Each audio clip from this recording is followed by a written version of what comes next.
Osho, the goose is out.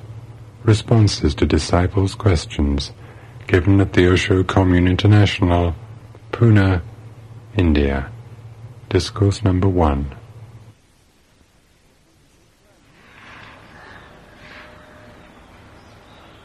The first question.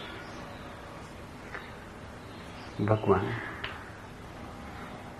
is the goose really out? Ananda Bhava, the goose has never been in.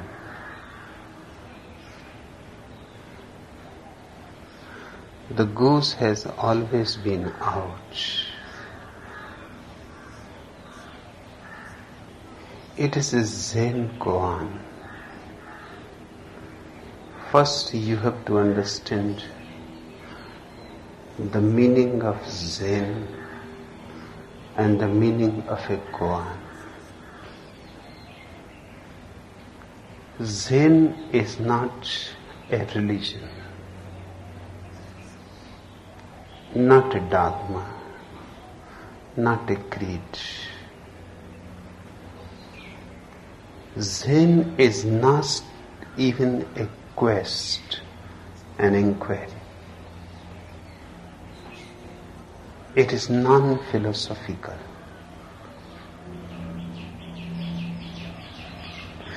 The fundamental of the Zen approach is that all is as it should be. Nothing is missing.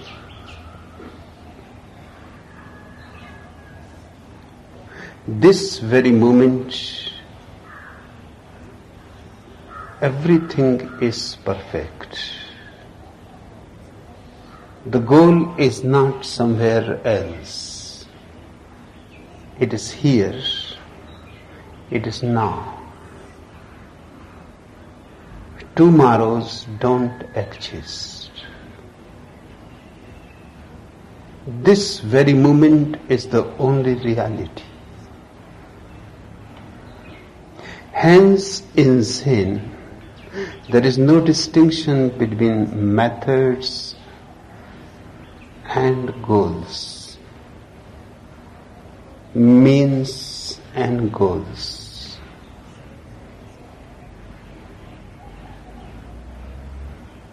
All the philosophies of the world and all the religions of the world create duality. Howsoever they may go on talking about non-duality, they create a split personality in man. That has been the greatest calamity that has befallen on humanity. The all do-gooders have created a schizophrenic man. When you divide reality into means and goals, you divide man himself. Because man is the closest reality to man. His consciousness becomes split.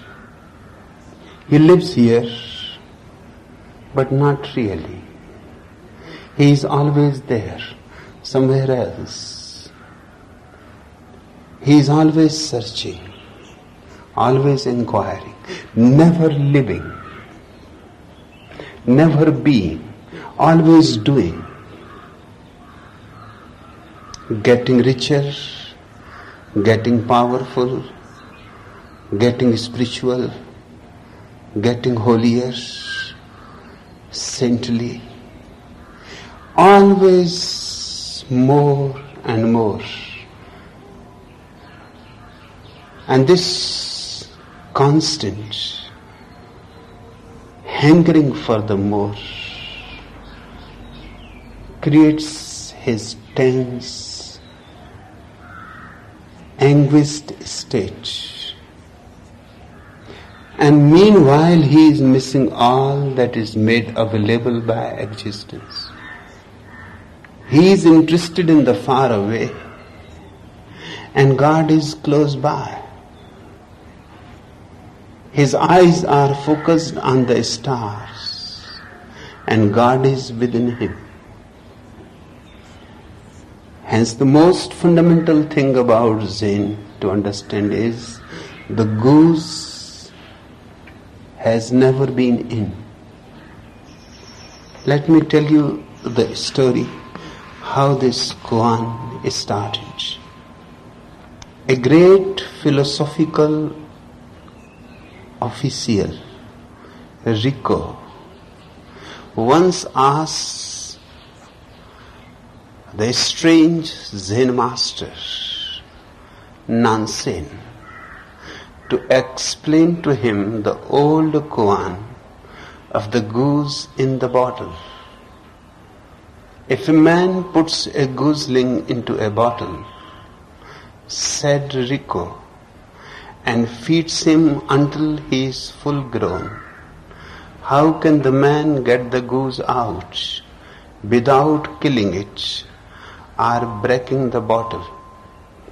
Nansen gave a great clap with his hands and shouted, "Rico!"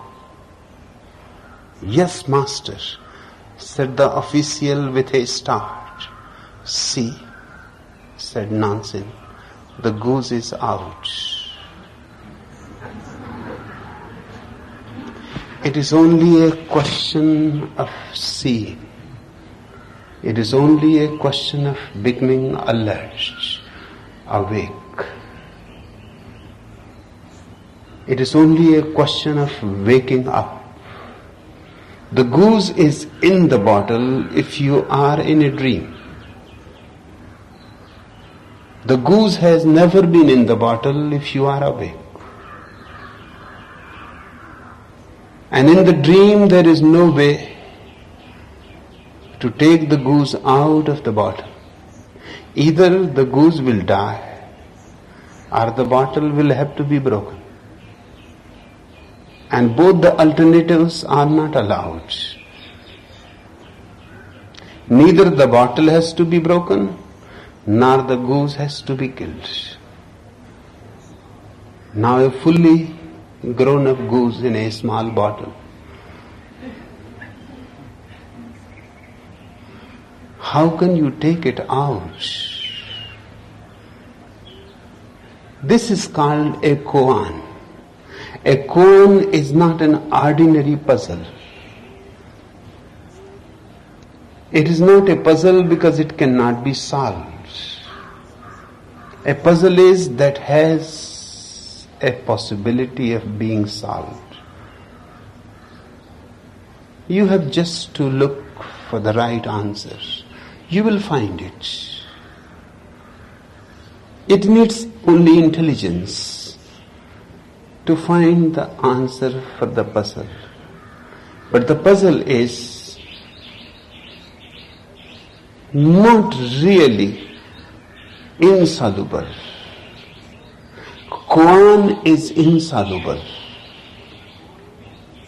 You cannot solve it. You can only dissolve it.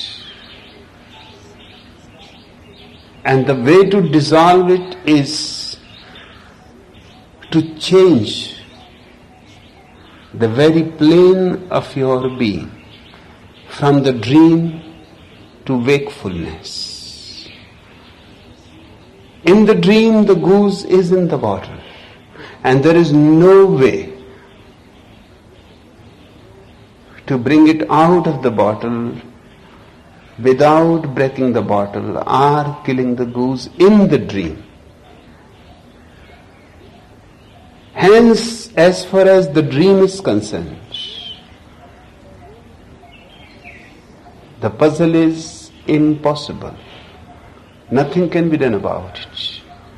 But there is a way out, which has nothing to do with the puzzle. Remember, you have to wake up. That has nothing to do with the bottle and nothing to do with the goose either. You have to wake up. It has something to do with you. That's why Nansen did not answer the question Rico asked, if a man puts a gooseling into a bottle and feeds him until he is full grown, how can the man get the goose out without killing it or breaking the bottle? Nansen didn't answer. On the other hand, he gave a great clap.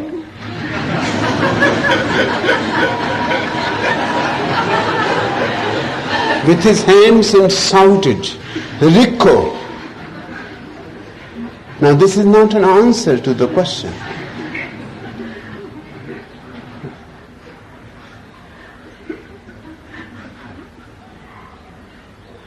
This has nothing to do with the question at all.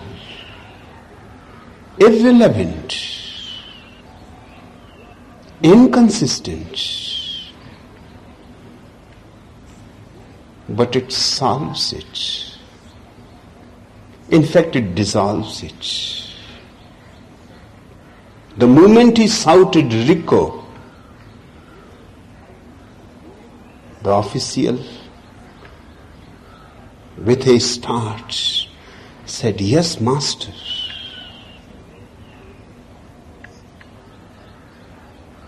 The whole plane of his being is transformed by a simple strategy.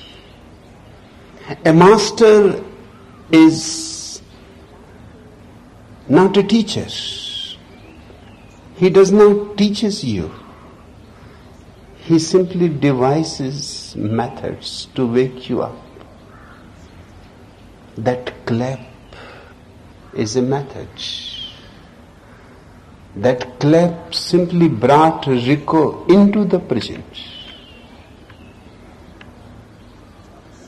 And it was so unexpected. When you are asking such a spiritual koan, you don't expect the master to give you a loud clap. And then a shout, Rico. Suddenly he is brought from the past, from the future. Suddenly for a moment he forgets the whole problem. Where is the bottle? And where is the goose? There is only the master in a strange posture, clapping and shouting for Rico. Suddenly the whole problem is dropped. He has slipped out of the problem without even knowing that he has slipped out of it. He has slipped out of the problem as a snake slips out of its old skin. For a moment, time has stopped. For a moment, the clock has stopped. For a moment, the mind has stopped. For a moment, there is nothing. The master, the sound of the clap, and a sudden awakening. In that very moment, master says, see, the goose is out. It is dissolved. A koan can only be dissolved, can never be solved. A puzzle can never be dissolved, but can be solved. So remember, a koan is not a puzzle. But when people are accustomed of continuous thinking, logical reasoning, start studying Zen, they take a false step from the very beginning. Zen cannot be studied. It has to be lived. It has to be imbibed from a living master. It is a transmission beyond words, transmission of the lamp. The lamp is invisible. Now anybody watching this whole situation, Rico asking a question, the master clapping and shouting, would not have found anything very spiritual in it. Would not have found any great philosophy. May have come very frustrated. But something transpires. Something which is not visible and can never be visible. It happens only when the silence of the masters penetrates the silence of the disciple. When two silences meet and merge, then immediately there is seeing. The master has eyes, the disciple has eyes, but the disciple's eyes are closed. A device is needed. Some method so that the disciple can open his eyes without any effort on his own. If he makes effort, he will miss the point. Because who will make the effort? Christmas Humphreys, one of the great lovers of Zen in the West, the founder of the Buddhist Society of England, and the man who made Zen Buddhism very famous to the Western world, writes about this koan, and you will see the difference.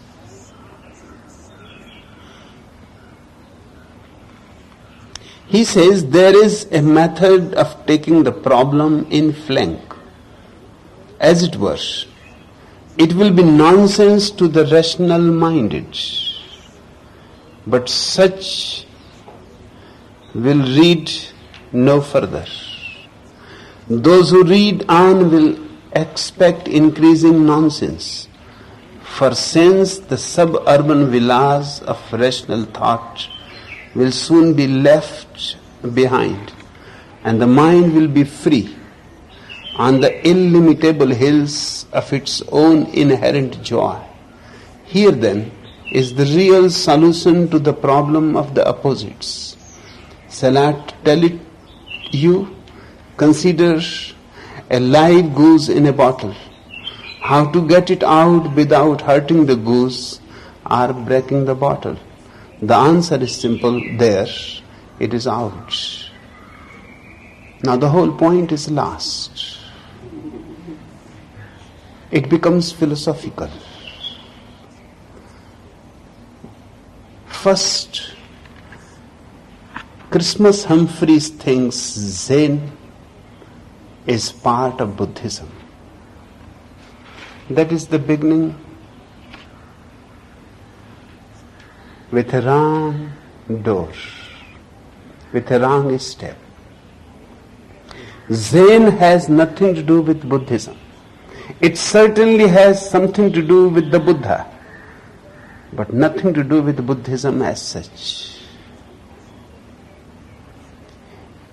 Just as Sufism has nothing to do with Islam, Hasidism has nothing to do with Judaism,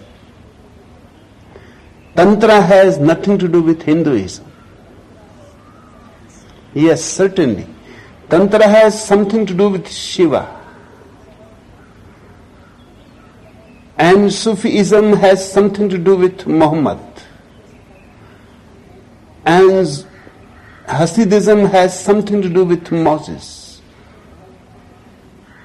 But not with the traditions, not with the conventions, not with the theologies.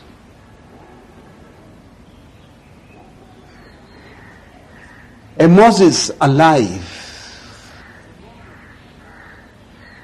a Muhammad alive, can transmit something which cannot be said, can show something which cannot be said, can create a certain vibe around himself which can trigger enlightenment to many people, but without any explanation, without any logical proof.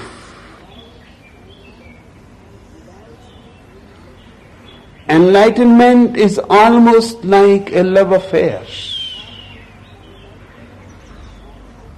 Just as you fall in love, you cannot rationalize it. It is below reason. In the same way you fall in enlightenment, it is above reason. You fall above birds. There is a beautiful story of a master who was staying at a disciple's house. The disciple was a little worried about the master because his ways were strange, unexpected. He can do anything. He was almost thought as if he is mad. So not to create any trouble for the neighborhood, because in the night he may start dancing, singing, shouting, sermonizing to nobody, and may create disturbance in the neighborhood. They put him in the basement and locked him in the basement. So even if he goes and does something, nobody will hear. They closed all the windows, all the doors, locked them. In the middle of the night, they were suddenly awakened. Somebody was rolling on the roof with such a loud laughter that a great crowd has gathered all around, and they were asking what is the matter. They rushed upwards. They found the master rolling on the roof. They asked, what is the matter? How you managed? We had locked you in the basement just to avoid such a scene. And the master said, that's why I am laughing. Suddenly I started falling upwards. I cannot believe it myself. It has never happened before. Falling upwards. It is a beautiful story. Enlightenment is falling upwards, just as love is falling downwards. But something is similar in both. The falling. Unreasonable, inexplainable, inexpressible. Only those to whom it has happened know. And even when it has happened, you cannot explain it to anybody else to whom it has not happened yet.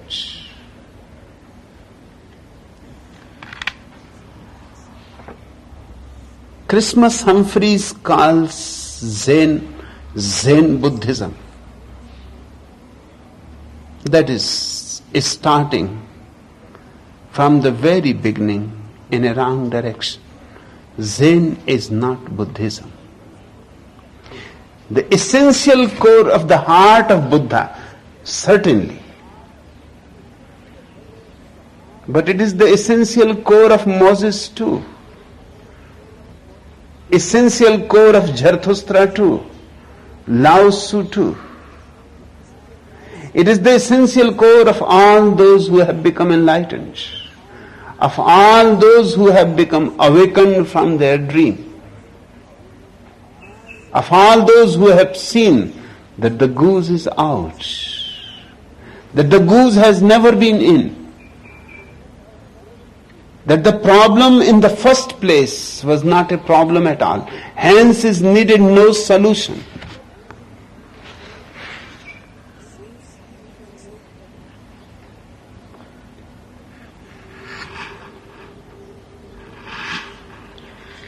Christmas Humphreys says there is a method of taking the problem in flank, as it were. It will be nonsense to the rational minded. He himself is rational minded.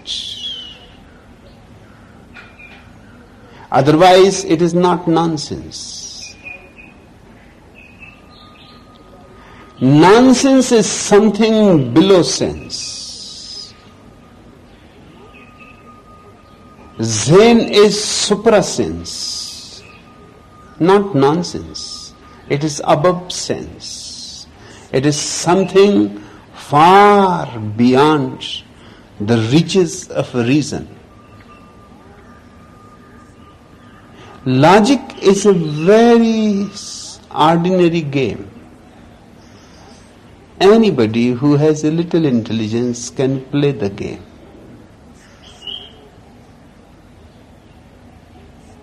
The moment you go beyond logic, then you enter into the world of Zen. It is not nonsense, it is suprasense. His very use of the word nonsense shows a deep down bias for rationality. He says, but such will read no further. Those who read on will expect increasing nonsense, for since the suburban villas of rational thought will soon be left behind. They are not left behind. Because if you leave something behind, you are on the same track. You have left a milestone behind. But the road is the same. The path is not different. Maybe you have gone a mile ahead, but your dimension has not changed. The difference is only of quantity, not of quality. The reason is not only left behind, the reason is transcended, surpassed. It is a difference, a great difference, a difference that makes the difference. I have heard a story. In the Second World War it happened.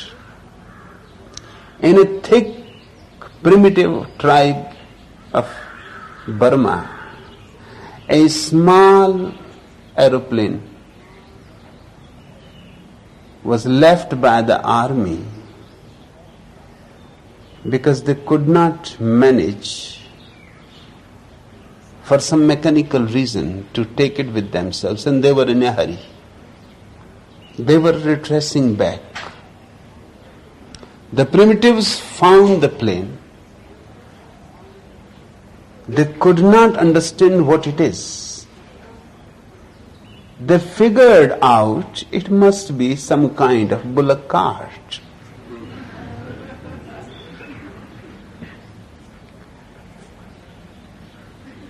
Only that was possible for them to think. The bullock cart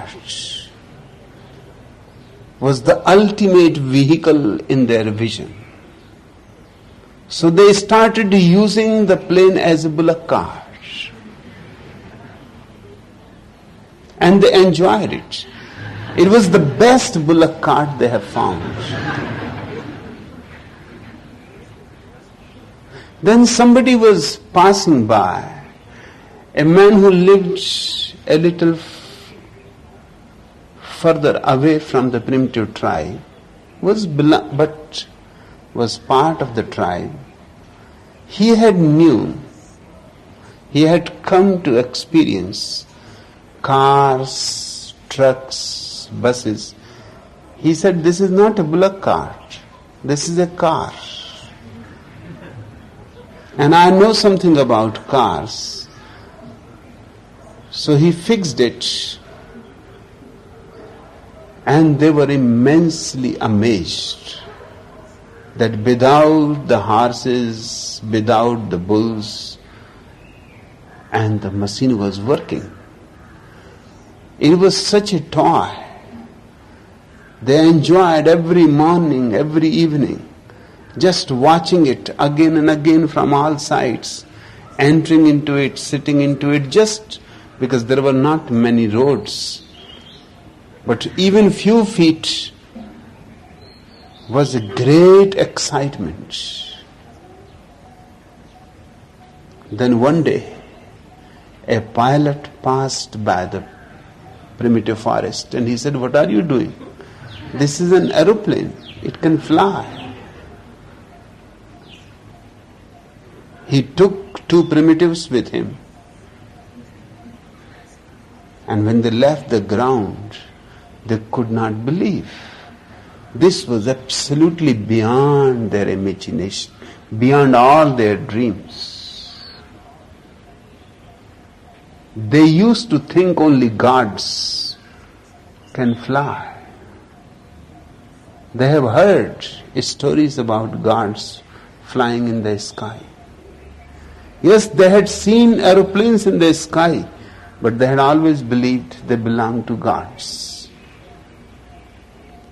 Now, the same mechanism can be used as a bullock cart or as a car. But between the bullock cart and the car, the distinction is only of quantity, not of quality. The moment the aeroplane takes off the ground, it changes its plane. It surpasses the bullock cart, the car. It moves in a totally new dimension. So reason is not left behind. Reason is simply transcended. Hence, Christmas Humphrey is calling it nonsense,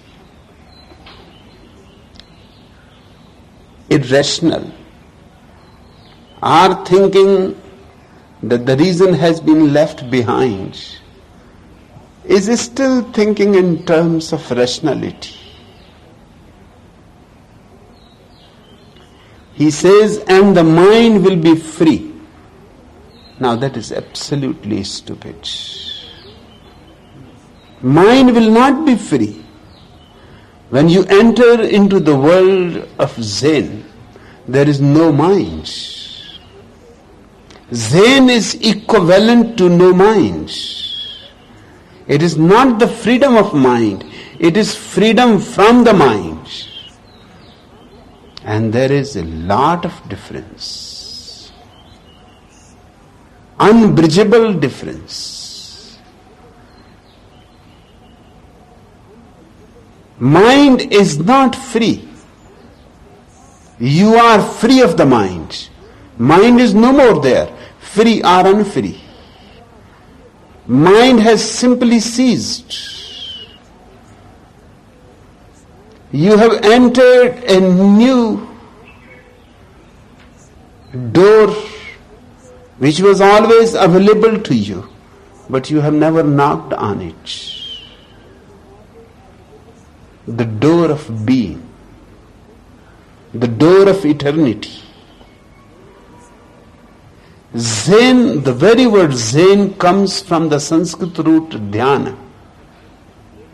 Dhyana means meditation. But the word meditation does not carry its total significance. Meditation again gives you the feeling as if mind is doing something. Mind meditating,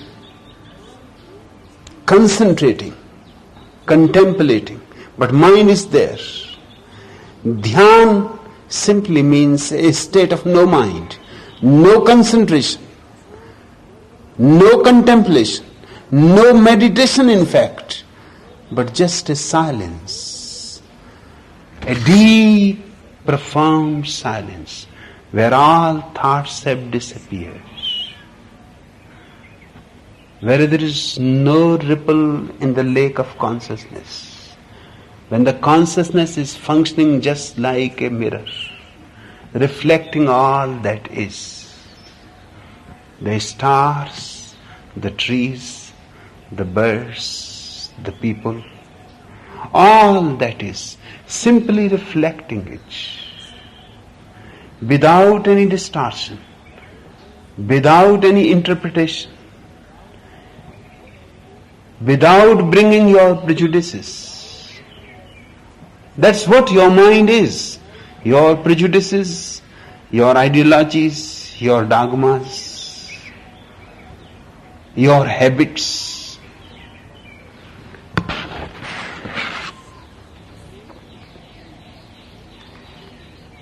Christmas Humphreys says, and the mind will be free on the illimitable hills of its own inherent joy. This is real nonsense. First, mind will be free. Mind can never be free. Freedom and mind never meet. Mind means bondage. Mind is a prison. In the mind you live an encapsulated life, surrounded by all kinds of thoughts, theories, systems, philosophies, surrounded by the whole past of humanity, all kinds of superstitions, Hindu, Mohammedan, Christian, Buddhist, Jaina, political, social, economical, religious. Either your mind is made of the bricks of Bible, Quran, Gita, or maybe by Das Kapital, Communist Manifesto.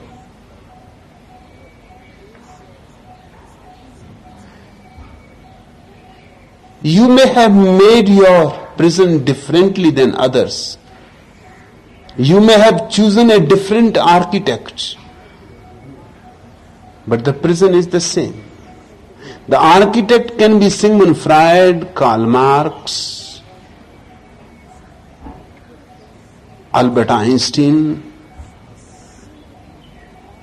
You can choose. Prisons come in all shapes and all sizes, and interior decoration is up to you. You can put beautiful paintings inside. You can make it carpeted wall to wall. You can paint it according to your likings, dislikings. You can do few changes here and there. A window on the left or on the right. A curtain of this material or that. But a prison is a prison. Mind as such is prison. And everybody is living in the prison. Unless you get out of the prison, you will never know what freedom is. Your prison can be very cozy, comfortable, convenient. It can be very decorated, golden, studded with diamonds. It will be difficult to leave it. You have worked so hard to create it. It is not going to be easy. But a prison is prison. Made of gold or made of mud, it makes no difference. You will never know the infinity of freedom. You will never know the beauty and the splendor of freedom. Your splendor will remain imprisoned. You will never know what godliness is. You will never know that the goose is always out. You will live in all kinds of dreams. Howsoever beautiful they are, dreams are dreams. And sooner or later, all dreams are settled. But mind is self-perpetuating. If one dream settles, it immediately creates another dream. In fact, it always keeps one ready. Before the old one is settled, it supplies you with a new one. A better dream, more refined, more sophisticated,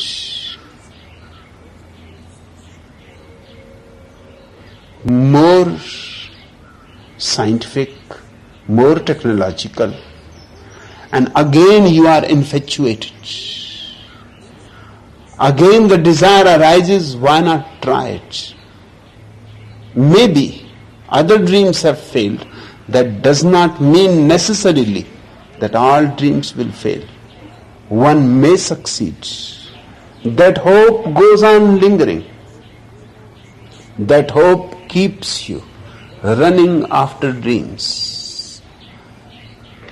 And when death comes, one finds that one's whole life has been nothing but made of the same stuff as dreams are made of. A tale told by an idiot, full of fury and noise, signifying nothing. But this is how millions of people are living.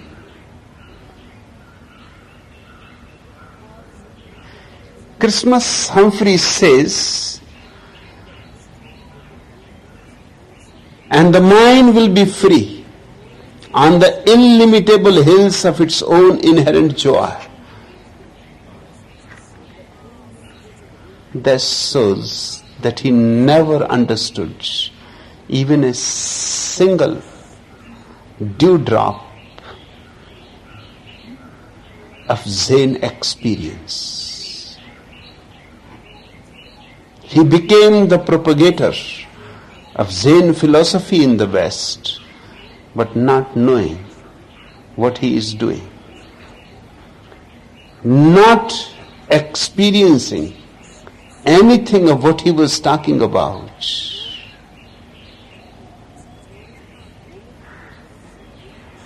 The mind cannot reach on the illimitable hills of its own inherent joy. Mind has no inherent capacity for joy. Mind is the cause of all misery. The only cause. There is no other cause of misery. Hence, mind knows nothing of joy. It only thinks about joy. And its thinking about joy is also nothing but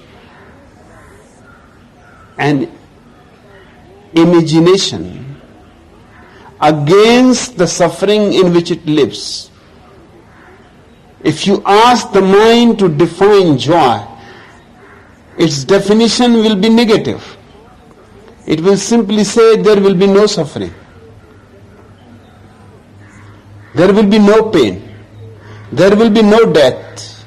But this is all a negative definition. It says nothing about bliss. It simply says about painlessness. But the goal of painlessness is not of any worth. Even if you are painless, will you find it worth living, and how long? Even if you don't have any illness, that does not mean that you have the well-being of health. That is a totally different quality. A person may be medically fit. There may be nothing wrong as far as the diagnosis of the physicians go. But if he is not feeling an overflowing joy, it is not health. Absence of disease perhaps, but not the presence of health. Absence of disease is not equivalent to the presence of health. That's a totally different phenomenon. You may not be miserable. That does not mean that you are blissful.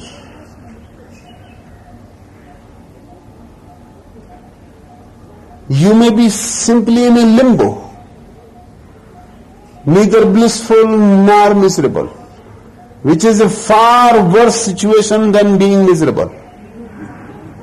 Because the miserable person at least tries to get out of it. The person who lives in the limbo, just on the boundary line, neither miserable nor blissful, he cannot get out of misery, because he is not in misery. He cannot enter into bliss, because there is no push from behind. The misery is not hitting him hard enough so that he can take a jump. He will remain stuck, stagnant. Misery is a negative state. Bliss is a positive state. But the mind knows only misery. Mind cannot know the illimitable hills of its own inherent joy, because there is nothing in it. Mind is only a creation of the society to help you perform your social duties efficiently.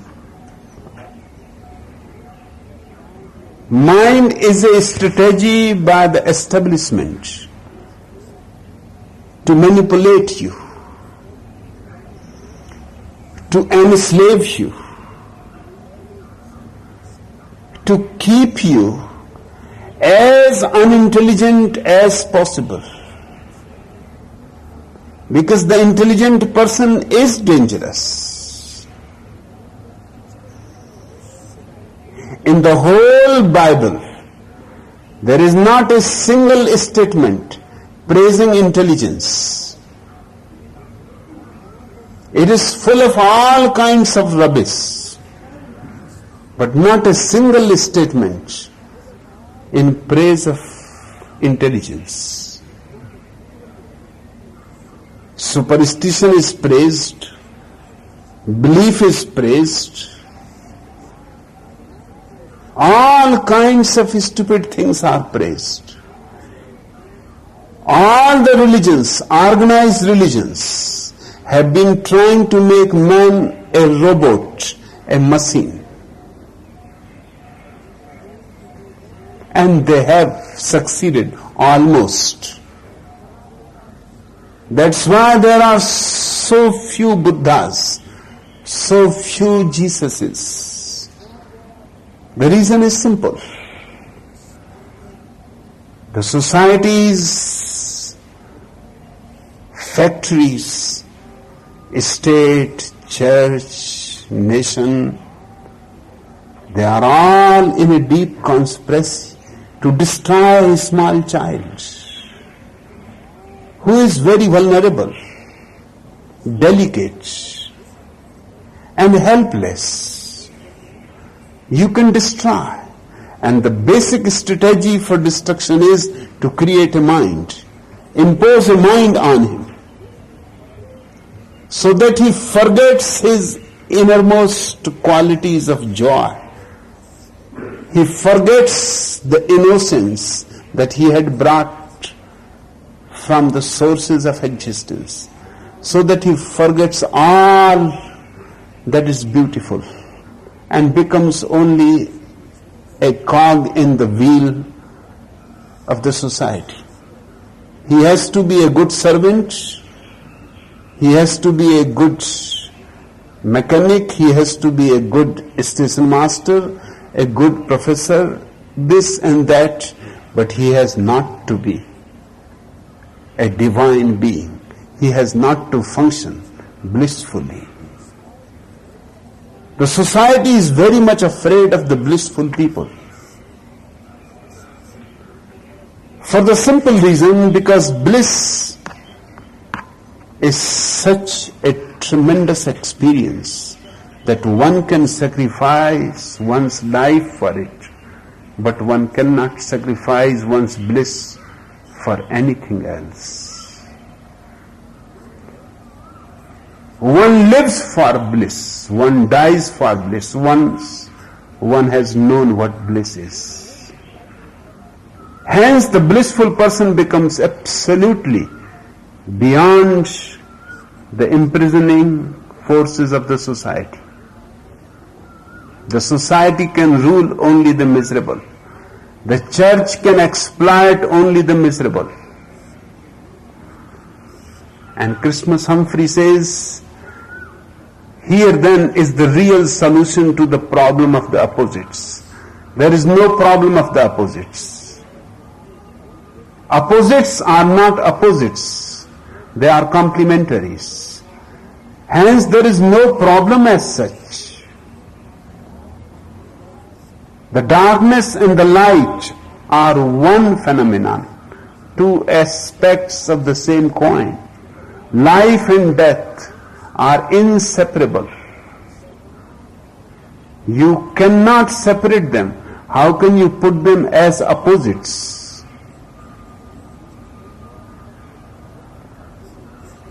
They are complementaries.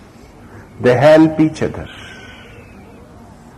Hence there is no problem and there is no need for any solution. And Zen is not a solution for opposites. It is a transcendence. It is a higher vision, a bird's eye view from where all dualities look stupid. The most important thing that happened to the first man who walked on the moon was that he suddenly forgot that he is an American. Suddenly the whole earth was one. There were no boundaries because there is no map on the earth.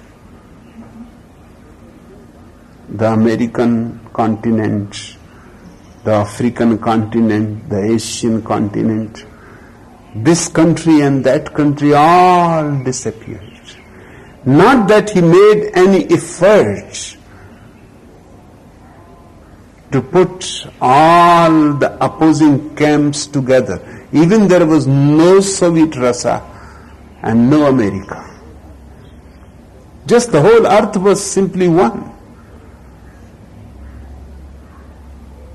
And the first words that were uttered by the American was, "My beloved earth." This is transcendence.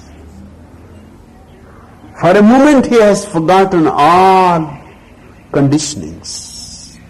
My beloved earth. Now the whole earth belongs to him. This is what actually happens in a state of silence. The whole existence is yours. And all opposites disappear into each other, supporting, dancing with each other. It becomes an orchestra. Christmas Humphrey says, shall I tell it you? Consider. Now look how just small changes make great differences. Shall I tell it to you? Consider. This is the way philosophy moves, not Zen. Consider. It is not a question of consideration. Either you know or you don't know.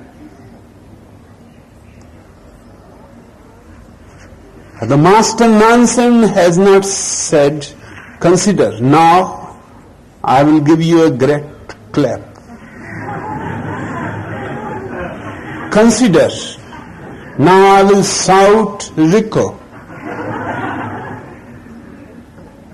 And you have to say, yes, Master. And then I will see, the goose is out. Then the whole point would have been lost. Just few days before, in a darshan meeting in the evening, I called Nirupa. She had broken one of her hands. She is one of my mediums, but now she cannot participate in dancing. She was just sitting in the front line. I called her. For a moment she hesitated, and everybody laughed that with one hand what she is going to do. But Zen is done with one hand. The sound of one hand clapping. And she did well. Of course, only I could hear the sound. But the sound of one hand clapping.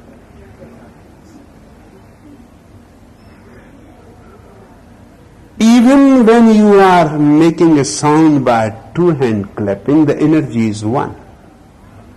Your left hand and your right hand are not two.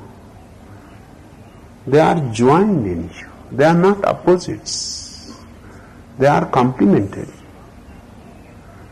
They belong to one being. All opposites belong to one being. And it is not a question of consideration. And if you consider, you take all the juice out of the beautiful koan. Consider, he says, a live goose in a bottle. How to get it out without hurting the goose or breaking the bottle? He cannot even say without killing the goose. A proper Englishman. Without hurting the goose or breaking the bottle. In fact, saying breaking the bottle, his heart must be breaking. The answer is simple. It is not simple. In the first place, it is not an answer either. There, it is out. He has destroyed the whole beauty of the koan. But habits die very hard. Just the way of thinking, the way of the mind. The Pope was given a pair of red silk slippers with the initials TIF inscribed on them. When His Holiness asked what the letters stood for, he was told toes in first.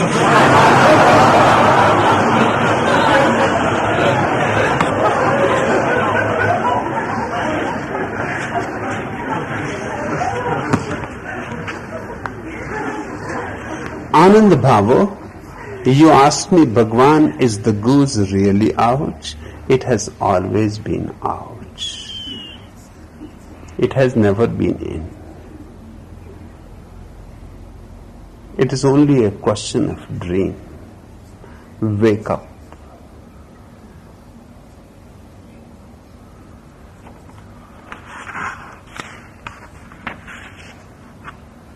The second question.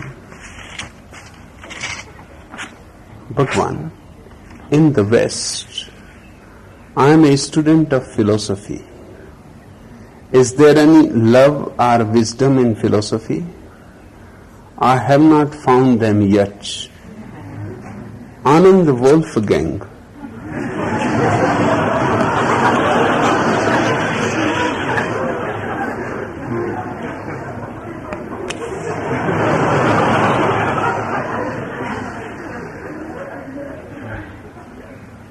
It is good that you have not found it yet. I hope that you will never find it ever.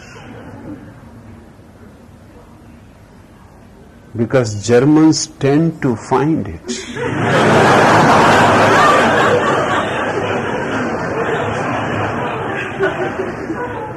It is said philosophy is like a blind man searching in a dark night, in a dark room, for a black cat which does not exist there. But Germans find it.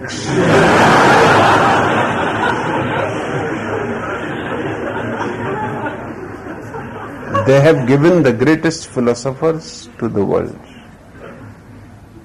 Immanuel Kant and Hegel and Fichte and Marx and Feuerbach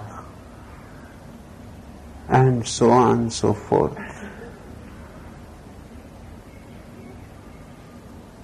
It is good, O Wolfgang, that you say, in the West I am a student of philosophy. Is there any love or wisdom in philosophy? Love is not possible at all.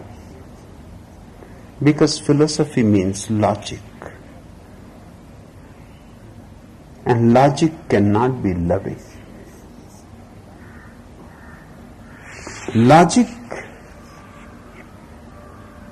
is the foundation of science, but not the foundation of life. Logic is applicable to dead things, to the objects, because the basic method of logic is dissection. And the moment you dissect something, you kill it. So if you want to find life through logic, you will never find it. The very method prohibits it. You can cut a rose flower.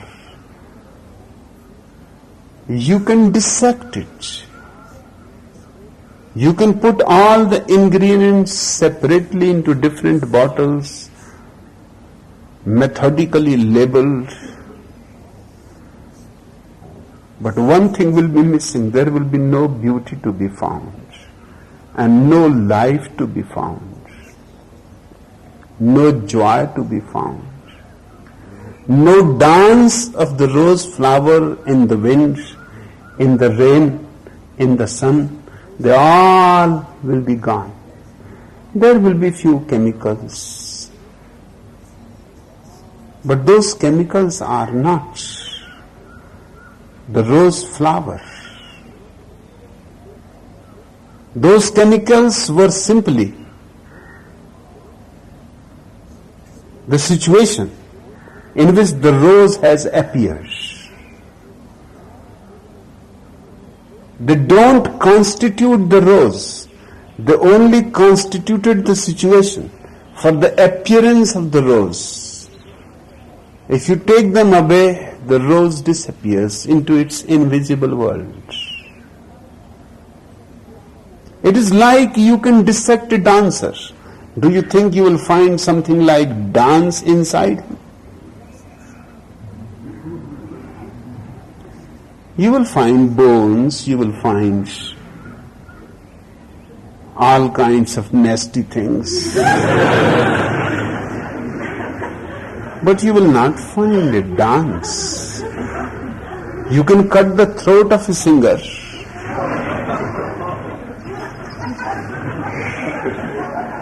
But you will not find the song. And you had always believed that the song comes from the throat. Throat is only a vehicle. Song comes from the beyond. The throat can be a good vehicle or a bad vehicle. That is a different matter. But it is only a vehicle. By dissecting the vehicle, you cannot find that which was descending on it from the world of the beyond. Love and logic never meet, cannot meet. Logic means outward journey. Love means inward journey.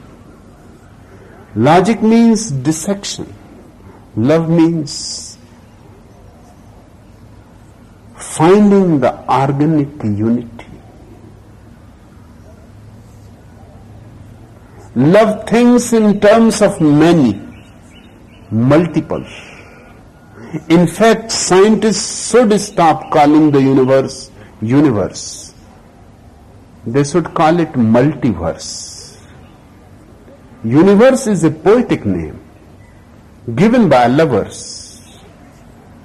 Universe means one, uni. According to science, it is not a universe, it is many. It is a multiverse. Only lovers know the unity. Thinkers cannot know unity. And in the unity of the whole, one finds love and one finds wisdom. Wisdom is the shadow of love. Wherever there is love, there is wisdom. When love is alive, there is dance, there is song, there is beauty. Those are all the qualities of wisdom. If you think logic can give you wisdom, then you will have to decide one thing very clearly. And that is that knowledge has to be taken as wisdom. Then logic can give you wisdom. But then knowledge becomes equivalent, synonymous to wisdom. And knowledge is not synonymous to wisdom. Knowledge is all borrowed, rubbish. From others you have gathered it. Wisdom is the explosion of your own consciousness. Wisdom is intrinsic. It does not come from the outside. It explodes within you and spreads towards the outer world. It is like light radiating. You share it. You don't accumulate it. Knowledge has to be bagged. Wisdom has to be shared. They are totally different dimensions. Philosophy, Wolfgang, cannot give you love or wisdom. But it can go on giving you hope.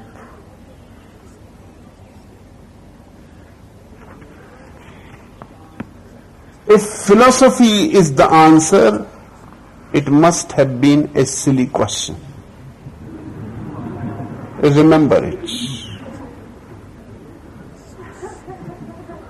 If you can find through philosophy any answer, That simply proves one thing, that your question was silly. If the question was really significant, philosophy has no answer. You will have to look in a different direction.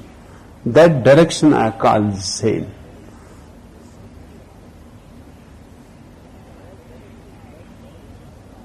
That direction I'll call awakening. Not theorizing, philosophizing, but becoming silent. Not becoming more knowledgeable, but dropping all knowledge, discarding it, so that you can be empty, utterly empty. In emptiness there is clarity, there is cleanliness, there is purity, there is innocence, a childlike wonder and awe. And those are the moments of love and wisdom growing in you. They grow together. Knowledge and logic grow together. Wisdom and love grow together. A famous zoology professor at the Sorbonne had the habit of giving his students an oral exam at the end of his course, and he always asked the same question: tell me all you know about worms.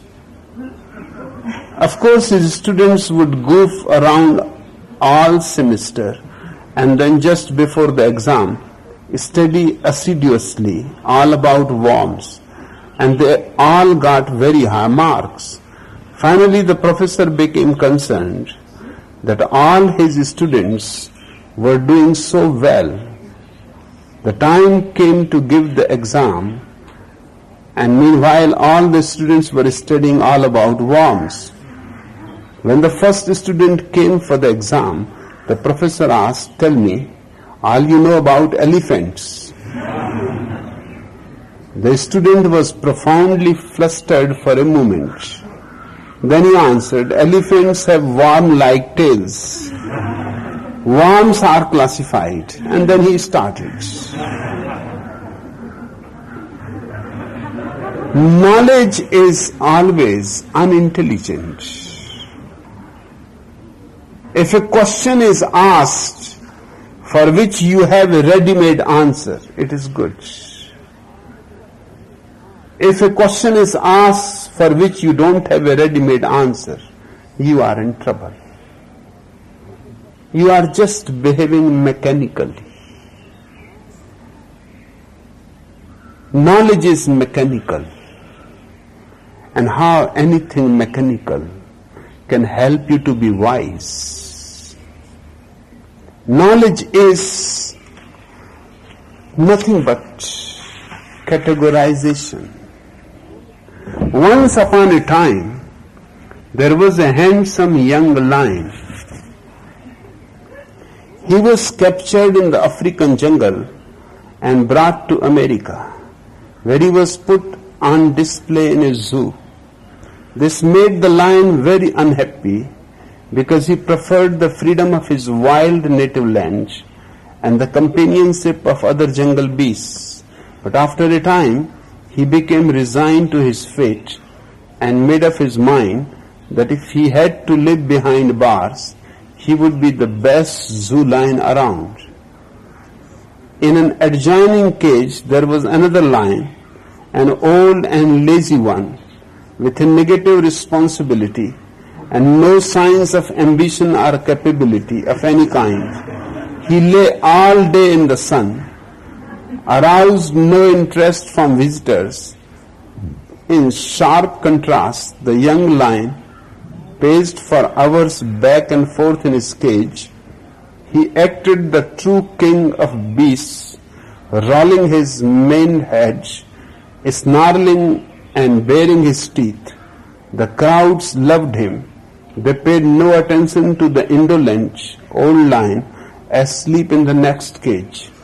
The young lion appreciated the attention he was getting, but he was annoyed by his failure to win adequate reward.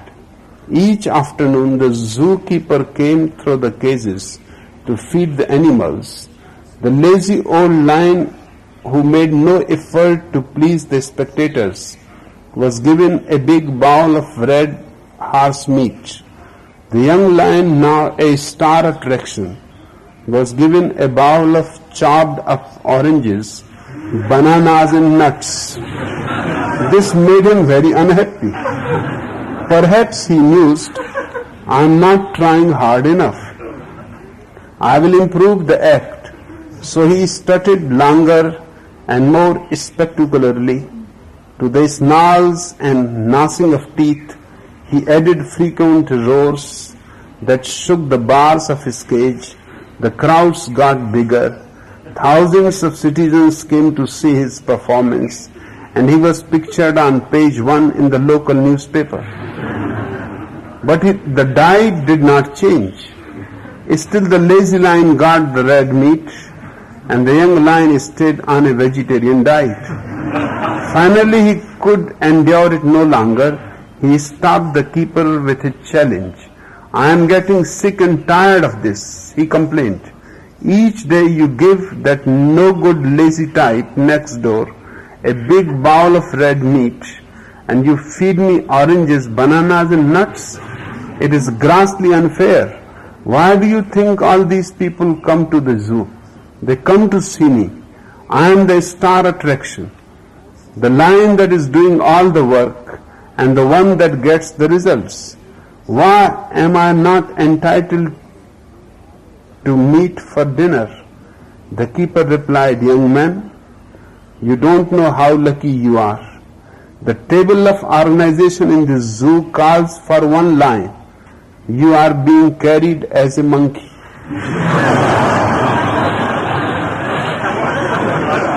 The philosophers are good at categorizing things. The scientists are good at categorizing things. Their whole effort is how to categorize, to put everything in a particular category. This is this, that is that. And they go on and on. They are not in search for the organic unity of life. They are not in search for the ultimate principle of life that runs along the trees and the mountains and the stars and the animals and the birds and men and women. They are not in search of that unifying factor. That unifying factor is what religions have called the truth, what Buddha has called nirvana, what Jesus has called the kingdom of God.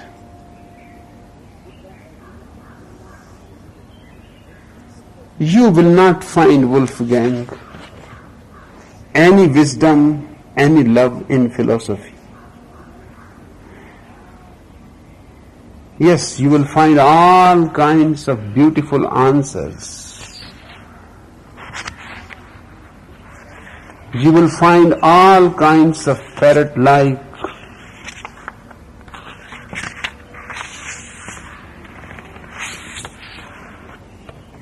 information, facts. You will become very efficient in repeating them, in quoting them. But you will be becoming only a computer. That can be done better by a computer than you are doing.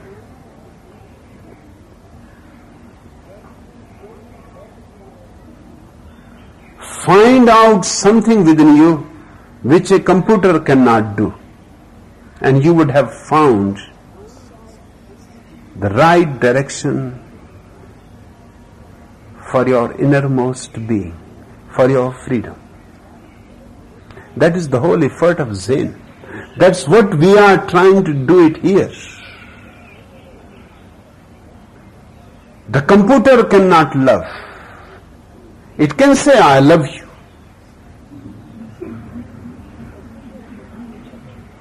But you know that it is a computer. It can make all the gestures of love. But if suddenly electricity goes, grrr, grrr, grrr,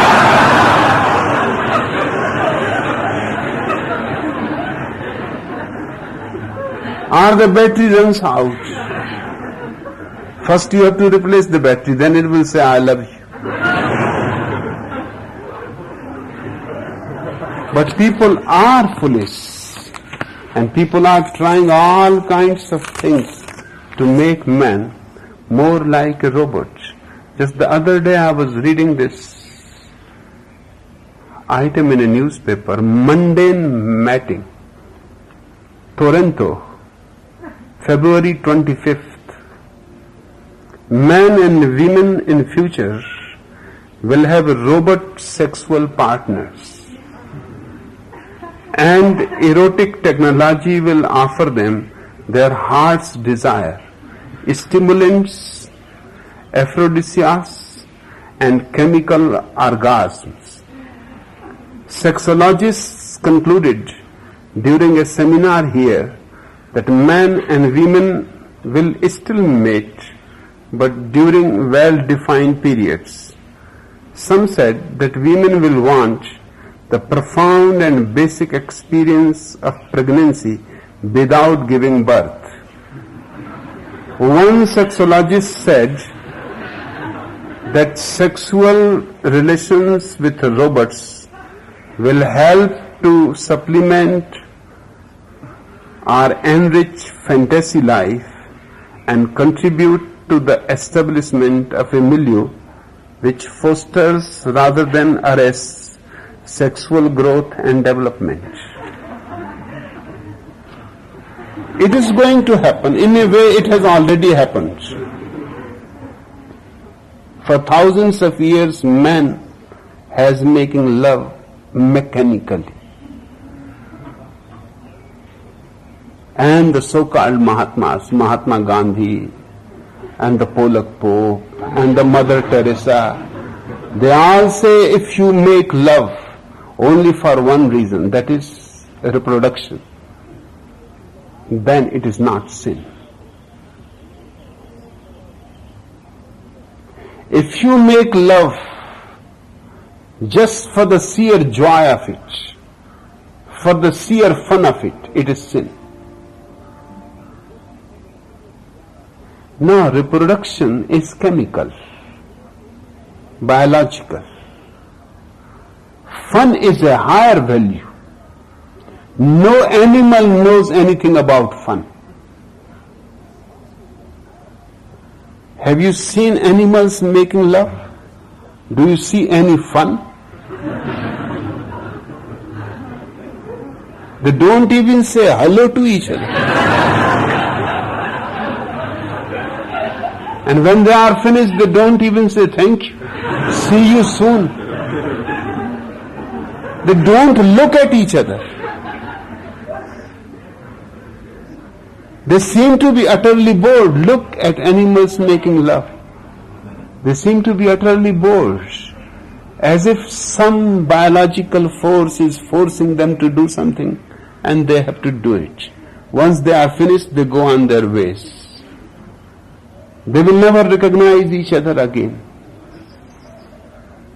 They will not write love letters.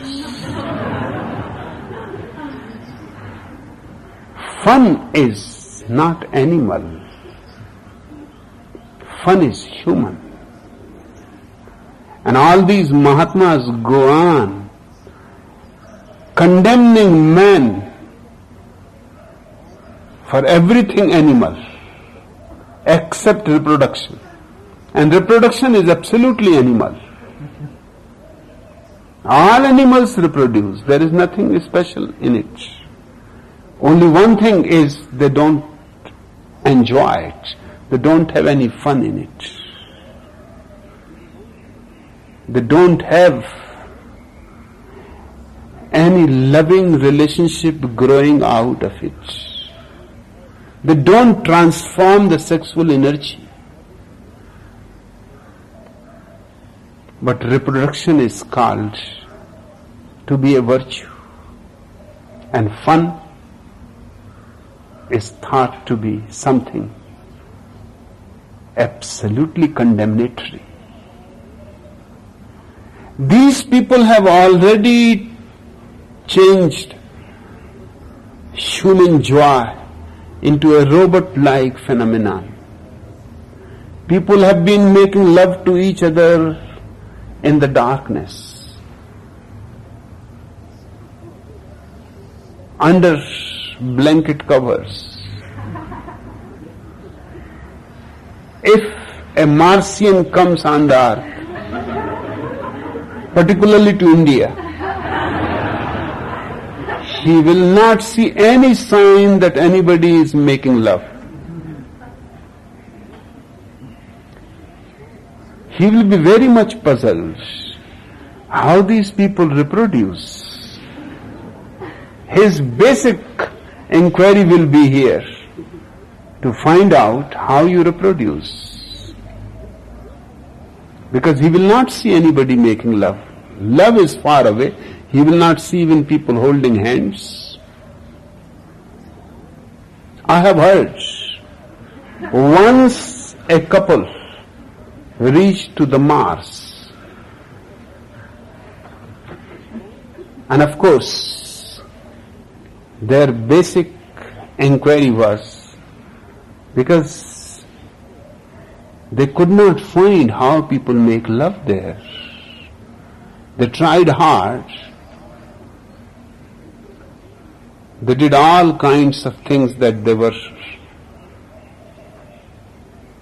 doing on the earth to know about other people's love affairs.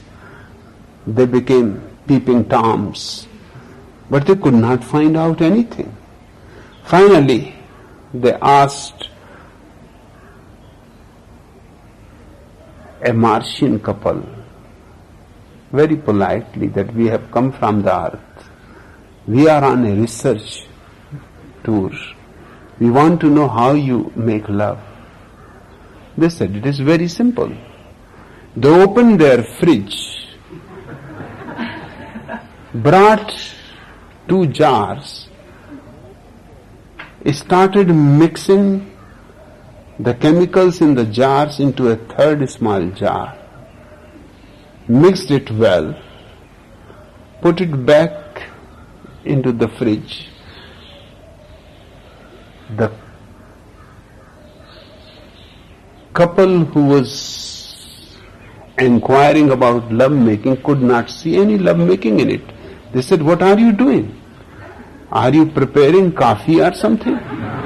They said, "No. Within 9 months, this new jar will have a child.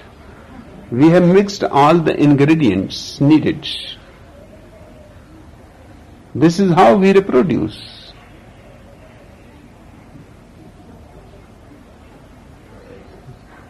The couple from the earth started laughing. They said, "Then tell us one thing more. How do you prepare coffee?"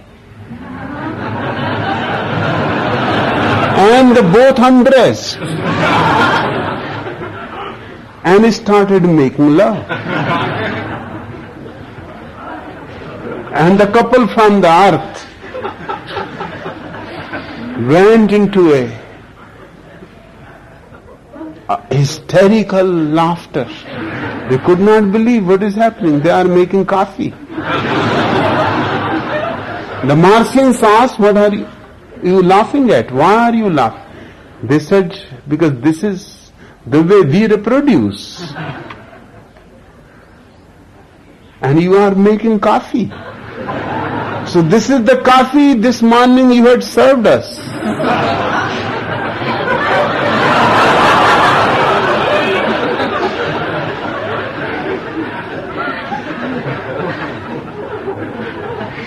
Man has been trying to find out some scientific way to reproduce, so that everything becomes mechanical. Then even love is no more private. Wisdom is already taken over by the churches, universities. Love is still a little bit private. Of course, the society has dominated almost 99% of it through marriage, through all kinds of laws, through all kinds of legal bindings, but still 1% remains private. That too, the society is not very happy about. That has also to be encroached upon. Your love has also to be taken away from you. Wisdom has been taken long away, long before. Now love has to be taken away. Then you are reduced into a machine, a servile machine, a slave. Then you will repeat only cliches. A man rings at the chaplain's door. When the housekeeper opens the door, the man says, "I am bringing you the 24,000 liters of oil you ordered." The housekeeper is very surprised and asks the chaplain if he ordered all those liters of oil. The chaplain is even more surprised, but suddenly he remembers his parrot. So he storms into the room and shouts, "Did you order 24,000 liters of oil?" "No," says the parrot. "Are you sure? Quite sure?" asks the chaplain. "Yes," says the parrot. "Well, just wait," replies the chaplain. "If I find out that you have been lying, I will nail you by your two wings into the wall." Sure enough, he soon discovers that it is the parrot that placed the order. So he nails it to the wall. After the parrot has been hanging there for a while, he sadly looks out of the window and sees the crucifix in front of the church. He lifts his head and says, "Well, Jesus, did you order 24,000 liters of oil too?"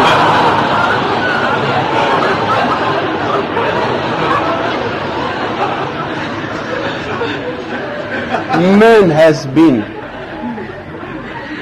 reduced into a parrot.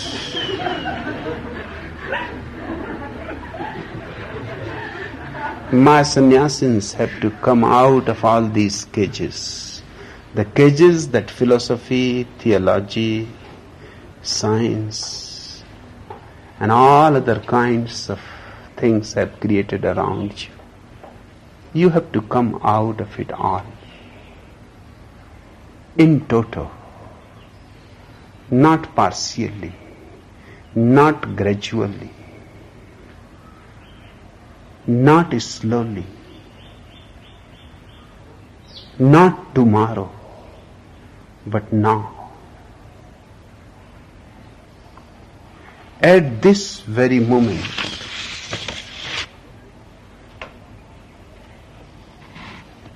Rico, "Yes, master," said the official with a start. "See," said Nansen, "the goose is out." Enough for today.